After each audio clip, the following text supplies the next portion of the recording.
अगर आप इस चैनल के नियमित दर्शक हैं तो आपका ध्यान इस बात पर विशेष रूप से गया होगा कि हम भू राजनीति को स्पष्ट रूप से समझाने के लिए गूगल मैप्स पर कितना निर्भर करते हैं। आज हमें गूगल मैप्स के माध्यम से दुनिया के अधिकांश हिस्से, विशेष रूप से विकसित देशों के बहुत स्पष्ट उपग्रह चित्र मिलते हैं। लेकिन इजराइल की स्थिति अलग है। यहां का नक्शा स्पष्ट नहीं है।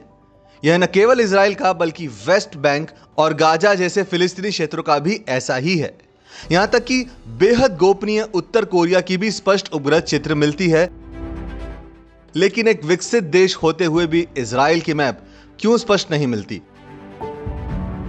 ऐसा इसलिए कि सुरक्षा कारणों से इजराइल देश की स्पष्ट तस्वीरें जनता को उपलब्ध नहीं कराना चाहता। इसका क्या मतलब है? आइए थोड़ा और विस्तार से समझते हैं।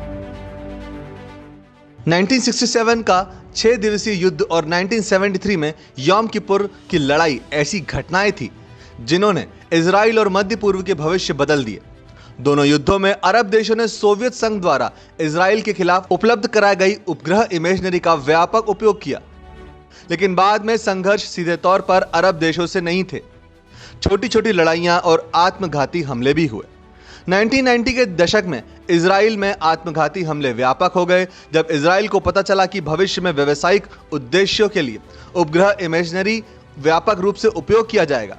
वे ये नहीं चाहते थे कि इन तस्वीरों का इस्तेमाल खुद पर हमले की योजना बनाने के लिए किया जाए। उस समय सभी वाणिज्यिक उपग्रह इमेजरी अमेरिकी कंपनी द्वारा ली गई थे। इसीलिए 1997 में इजराइल ने संयुक्त राज्य अमेरिका से अपने देश के मैप को नासाफ करने का अनुरोध किया। अमेरिका इसके लिए एक कानून लाया। शर्त यह थी कि उपग्रहों से ली गई इजरायली तस्वीरों में 2 मीटर से बड़ी वस्तुओं को ही देखा जाना चाहिए। इसका मतलब यह है कि स्क्रीन पर जो भी पिक्सल हम देख रहे हैं वह जमीन में 2 मीटर से कम नहीं होना चाहिए। आज जब हम YouTube या Facebook पर फुल HD में वीडियो देखते हैं तो हमें पता चलता है कि स्क्रीन की लंबाई 1920 पिक्सल और ऊंचाई 1080 पिक्सल होगी। इसका मतलब है कि अगर हम इस रिजोल्यूशन में देखें तो हमें इमारतें के अलावा कुछ भी समझ में नहीं आएगा। गूगल, माइक्रोसॉफ्ट, एप्पल जैसी अमेरिकी कंपनियों और उन्हें उपग्रह छवियों की आपूर्ति करने वाली कंपनियों को इस कानून के तहत नियम का पालन करना आवश्यक है। यही वजह है कि इजराइल की सैटेलाइट इमेज अस्पष्ट है। लेकिन यह नियम सैन्य उपग्रहों और अमेरिका के बाहर वाणिज्यिक कंपनियों पर लागू नहीं होता। आज दुनिया के कई देशों के पास अपने जासूसी उपग्रह हैं।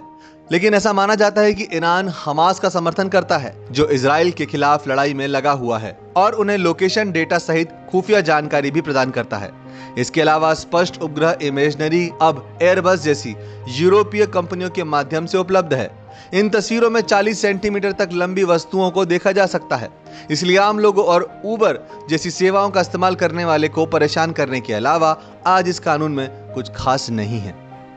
इसीलिए संयुक्त राज्य अमेरिका ने जून 2020 में इस कानून को निरस्त कर दिया। हालांकि गूगल, माइक्रोसॉफ्ट और एप्पल अभी भी इजराइल के अव्यक्त मैप दिखाते हैं। यह सब नई उपग्रह तस्वीरों की उपलब्धता से बदल सकता है। लेकिन जब यह कानून अस्तित्व में था तब भी इजराइल में स्पष्ट स्ट्रीट व्यू उपलब्ध था। हमें इस बात पर हैरान हो सकती है कि संघर्ष प्रवण क्षेत्रों का स्पष्ट सड़क दृश्य तक उपलब्ध है। भारत में उपग्रह चित्र कम से कम 1 मीटर आकार की वस्तुओं तक सीमित है। यानी भारत के पास फिलहाल इजराइल से बेहतर मैप है। लेकिन अगर कानून अनुमति देता है तो उच्च रिजोल्यूशन के मैप भी उपलब्ध होंगे।